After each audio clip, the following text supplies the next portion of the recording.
Hello everyone.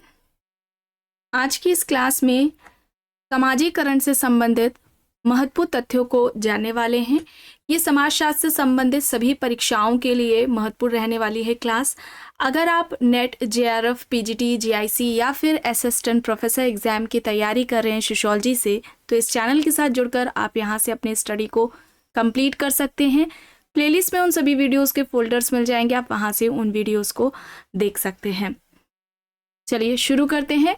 देखिए, समाजीकरण की बात की जाए तो यह मुख्यतः समाज के जो मानदंड होते हैं, मूल्य होते हैं, मानक होते हैं, उनको आत्मसात करने की प्रक्रिया है, उनको सीखने की प्रक्रिया है। मनुष्य जन्म से ही सामाजिक प्राणी नहीं होता है, बल्कि वह समाज में रहकर ही वह सामाजिक प्राणी बनता है। ठीक है, व्यक्ति क्या होता है, जन्म से जैविकी प्राणी होता है, वह समाज में रहकर सामाजिक प्राणी बनता है। ठीक है, समाजीकरण क्या है? मूल्यों, मानदंडों को एक सीखने की प्रक्रिया है। और सबसे पहले समाजीकरण की बात किसके द्वारा की गई थी? जॉर्ज हर्बर्ट मीड के द्वारा समाजीकरण की बात सबसे पहले की गई थी। यहाँ पर हम लोग जानने वाले हैं महत्वपूर्ण परिभाषाओं के बारे में, एंड उसके बाद जो समाजीकरण की प्रमुख विशेषताएं हैं, किन विद्वानों ने क्या कहा है, और समाजीकरण से संबंधित जो अवधारणाएं हैं उनके बारे में भी देखने वाले हैं। तो सबसे पहले जॉनसन की यहाँ पर परिभाषा देखिए दी गई है। जॉनसन का क्या कहना था कि सभी प्रकार का शिक्षण समाजीकरण नहीं होता है, बल्कि समाज के द्वारा मान्यता प्राप्त व्यवहार को सीखना ही समाजीकरण कहलाता है। ठीक है, सभी तरह का जो शिक्षण होता है वो समाजीकरण नहीं कहलाता है, बल्कि समाज के द्वारा मान्यता प्राप्त व्यवहार को सीखना ही समाजीकरण कहलाता है। ये जॉनसन का कहना है। जितनी महत्वपूर्ण परिभाषाएं हैं उन्हीं को शामिल किया गया है, तो आप सभी इनके नोट्स बना लीजिएगा और अच्छे से इसे याद कर लीजिएगा। देखिए, यहाँ पर न्यूमेर का क्या कहना है कि एक व्यक्ति के सामाजिक प्राणी के रूप में परिवर्तित होने की प्रक्रिया का नाम ही समाजीकरण है। व्यक्ति के सामाजिक प्राणी के रूप में परिवर्तित होने की प्रक्रिया का नाम ही क्या है? समाजीकरण है। व्यक्ति क्या होता है? जन्म से जैविकी प्राणी होता है, समाज में रहकर वह सामाजिक प्राणी बनता है। तो व्यक्ति के सामाजिक प्राणी के रूप में परिवर्तित होने की प्रक्रिया का नाम ही समाजीकरण है। यह कहना किसका है? न्यूमेर का कहना है। एरिक एरिक्सन क्या कहते हैं कि मानव हर स्तर में संकटों से गुजरा है, और इन संकटों से जो वह निकलने का प्रयास करता है वह ही क्या कहलाता है? समाजीकरण कहलाता है। ठीक है, तो मानव हर स्तर में संकटों से गुजरता है और इन संकटों से वह जो निकलने का प्रयास करता है वह ही समाजीकरण कहलाता है। यह कहना किसका है? एरिक एरिक्सन का है। पार्सन्स क्या कहते हैं कि समाजीकरण में व्यक्ति द्वारा सामाजिक मूल्यों को सीखने और उन्हें अभियांत्रिकरण करने को कहा जाता है। समाजीकरण क्या है? व्यक्ति द्वारा सामाजिक मूल्यों को सीखना और उन्हें आत्मसात करने की जो प्रक्रिया है वह ही समाजीकरण है, यह पार्सन्स ने कहा है। ब्रूम सेल्जनिक ने क्या कहा कि जो समाजीकरण है वह संस्कृति के हस्तांतरण एवं व्यक्तित्व के विकास की प्रक्रिया है। ठीक है, संस्कृति के हस्तांतरण और व्यक्तित्व के विकास की प्रक्रिया को ही समाजीकरण कहा है ब्रूम एंड सेल्जनिक ने। आइए यहाँ पर देख लेते हैं समाजीकरण की जो कुछ प्रमुख विशेषताएं हैं जिनसे संबंधित अक्सर एग्जाम्स में प्रश्न पूछे जाते हैं। तो आपको पहली बार भी एमसीक्यूज को सॉल्व कराते हुए बताया गया था, लेकिन एक ये पर्टिकुलर क्लास बना दी गई है जिससे आपके नोट्स जो हैं वो भी तैयार हो सकेंगे। तो समाजीकरण क्या है? एक सीखने की प्रक्रिया है। यह जीवन प्रयत्न चलती है। ठीक है, जन्म से मृत्यु तक चलने वाली प्रक्रिया है। यह निरंतर चलती है, तो निरंतर चलेगी तो क्या है? ये एक गतिशील प्रक्रिया हो जाएगी। ये एक चेतन प्रक्रिया है। और समाजीकरण की जो प्रारंभिक अवस्था होती है वो कौन सी होती है? बाल्यावस्था होती है। एक प्रश्न इस तरीके से भी पूछा जाता है कि समाजीकरण की महत्वपूर्ण अवस्था क्या है? तो बाल्यावस्था से किशोरावस्था समाजीकरण की महत्वपूर्ण अवस्था मानी जाती है। प्रारंभिक अवस्था क्या है? बाल्यावस्था है। और समाजीकरण क्या है? व्यक्ति जिस समाज का सदस्य होता है उस समाज के मानक, मानदंड, इन सभी आदर्शों को आत्मसात करने की जो प्रक्रिया होती है वह ही समाजीकरण कहलाती है। ये देखिए, यहाँ पर जितने भी ये विशेषताएं बताई गई हैं ये सभी इस तरीके से प्रश्न किसी न किसी एग्जाम्स में पूछे जा चुके हैं। आपको एमसीक्यूज भी सॉल्व कराया, आपने देखा भी होगा।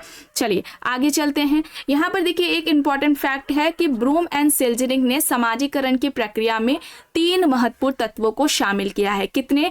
3 महत्वपूर्ण तत्वों को शामिल किया प्रक्रिया है समाजीकरण की प्रक्रिया में। एक तो सावयव है, दूसरा व्यक्ति है और तीसरा समाज है। सावयव, व्यक्ति, समाज, ये 3 तत्व समाजीकरण के लिए किसने बताए हैं? ब्रूम एंड सेल्जनिक ने बताए हैं। सिगमंड फ्राइड क्या कहते हैं? इन्होंने भी समाजीकरण के बारे में बात की थी कि जो व्यक्ति की इच्छाएं होती हैं, ठीक है, इच्छाओं का व्यक्तिगत से सामाजिक रूपांतरण जो होता है, व्यक्तिगत इच्छाओं से सामाजिक इच्छाओं में जो रूपांतरण होता है वही क्या कहलाता है? समाजीकरण कहलाता है। और सिगमंड फ्राइड ने मानवीय इच्छाओं की 3 प्रकार बताए थे, या मानवीय इच्छाओं को 3 तरीके से वर्गीकृत किया था। इड है, ईगो है, सुपर ईगो है, ठीक है, इड है, ईगो है, सुपर ईगो, ये 3 इच्छाएं, मानवीय इच्छाएं फ्राइड द्वारा बताई गई थी और ये इससे संबंधित प्रश्न पूछा जाता है। और फ्राइड क्या कहते हैं कि ये जो इड, ईगो, सुपर ईगो है, इनके बीच में जो होने वाली अंतरक्रिया होती है वही अंतरक्रिया क्या कहलाती है? समाजीकरण कहलाती है। यहाँ पर देखिए कूले का भी दिया गया है, CH कूले। CH कूले की बात आप ध्यान में रखिएगा, यहाँ पर नहीं बताई गई है, इसके लिए अलग से एक क्लास बना दी जाएगी कि समाजीकरण से संबंधित जो सिद्धांत है जिसमें कि कूले और मीड का है और अन्य जो विद्वान रहे जिन्होंने दिया है, जो महत्वपूर्ण है परीक्षा की दृष्टि से, उनसे संबंधित एक वीडियो बना दी जाएगी। तो यहाँ पर देखिए कूले का क्या कहना है कि जो सेल्फ का डेवलपमेंट है, स्व का जो विकास है, उसको ही समाजीकरण कहा है कूले ने। यहाँ पर ध्यान रखने वाली बात यह है कि कूले के अलावा जॉर्ज हर्बर्ट मीड ने भी ये बात कही थी कि स्व का विकास ही क्या है? समाजीकरण है, ठीक है। तो दोनों ही कूले और जॉर्ज हर्बर्ट मीड आपको याद रखने हैं कि इन्होंने सेल्फ के डेवलपमेंट को ही समाजीकरण कहा है। चलिए आगे देखते हैं। समाजीकरण से संबंधित जो अवधारणाएं हैं उनके बारे में भी जान लेते हैं, जैसे कि नकारात्मक समाजीकरण। नकारात्मक समाजीकरण क्या होता है?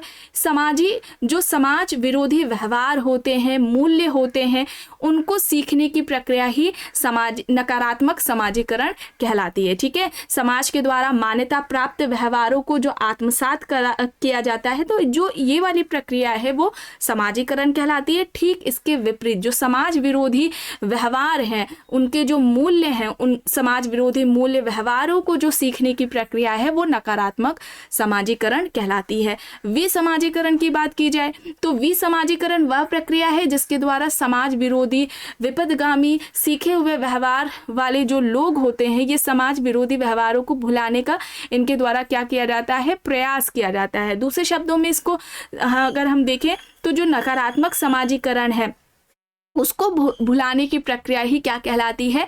समाजीकरण कहलाती है, ठीक है। और प्रत्याशी या जो पूर्वभाषी समाजीकरण है या प्रत्याशित समाजीकरण है, ये आप जानते हैं, ये अवधारणा रॉबर्ट किंग मर्टन द्वारा दी गई थी। इसमें कई बार इसको बताया गया है। आप भी जानते हैं कि भविष्य में निभाई जाने वाली भूमिकाओं की वर्तमान में की जाने वाली जो तैयारी होती है वो ही क्या कहलाती है? पूर्वभाषी समाजीकरण या प्रत्याशित समाजीकरण कहलाती है, ठीक है। अब यहाँ पर देखिए समाजीकरण के कुछ प्रकार हैं, जैसे कि पार्सन्स बताते हैं समाजीकरण के 2 प्रकार होते हैं। एक तो होता है प्राथमिक समाजीकरण और दूसरा होता है द्वितीयक समाजीकरण। अगर हम बात करें प्राथमिक समाजीकरण में, तो प्राथमिक संस्थाओं द्वारा जो किया जाने वाला समाजीकरण होता है वह ही क्या कहलाता है? प्राथमिक समाजीकरण कहलाता है। अब प्राथमिक संस्थाओं में देखिए परिवार, विवाह, है ना, ये सभी उसके अंतर्गत आ जाएंगे। मेटा स्पेंसर ने जो प्राथमिक समाजीकरण है उसे प्रारंभिक समाजीकरण कहा है, ठीक है। तो इस तरीके से प्रश्न पूछा जा सकता है। एक तो डायरेक्टली पूछा जा सकता है कि प्राथमिक समाजीकरण की अवधारणा किसने दी, या पार्सन्स की प्राथमिक समाजीकरण की अवधारणा को मेटा स्पेंसर ने क्या कहकर पुकारा है, ठीक है। तो याद रखिएगा, मेटा स्पेंसर ने प्राथमिक समाजीकरण को प्रारंभिक समाजीकरण कहा था। द्वितीयक समाजीकरण की बात की जाए तो जो द्वितीयक संस्थाओं द्वारा किया जाने वाला समाजीकरण होता है वो द्वितीयक समाजीकरण कहलाता है। इसमें मेटा स्पेंसर ने द्वितीयक समाजीकरण को उत्तर समाजीकरण कहा था, ठीक है। तो ये याद रखिएगा। चलिए अब यहाँ पर कुछ बचा है, इसे देख लेते हैं, जो समाजीकरण के प्रमुख अभिकरण और संस्थाओं से संबंधित है। अब जो प्रमुख अभिकरण और संस्थाएं हैं इसमें क्या क्या हो जाएगा? परिवार, पड़ोस, मित्र समूह, नातेदारी, नातेदारी जो समूह होते, विवाह, द्वितीयक संस्थाएं, शिक्षण संस्थाएं हो जाएगा, ठीक है। राजनीतिक संस्थाएं इसमें आ जाएंगे, आर्थिक संस्थाएं, धार्मिक संस्थाएं, सांस्कृतिक और जो व्यावसायिक समूह है ये सभी क्या आ जाएंगे, ये प्रमुख अभिकरण है सामाजिकरण के और उनसे संबंधित संस्थाएं हैं, ठीक है। तो आज की इस क्लास में बस इतना ही। आई होप ये आपको पसंद आई होगी। अगर पसंद आई है तो प्लीज़ लाइक करिएगा, कमेंट करके ज़रूर बताइएगा। चैनल पर अगर आप नए हैं तो चैनल को भी ज़रूर सब्सक्राइब कर लीजिएगा एंड इस वीडियो को जितना हो सके ज़्यादा से ज़्यादा लोगों के साथ शेयर भी ज़रूर करिएगा।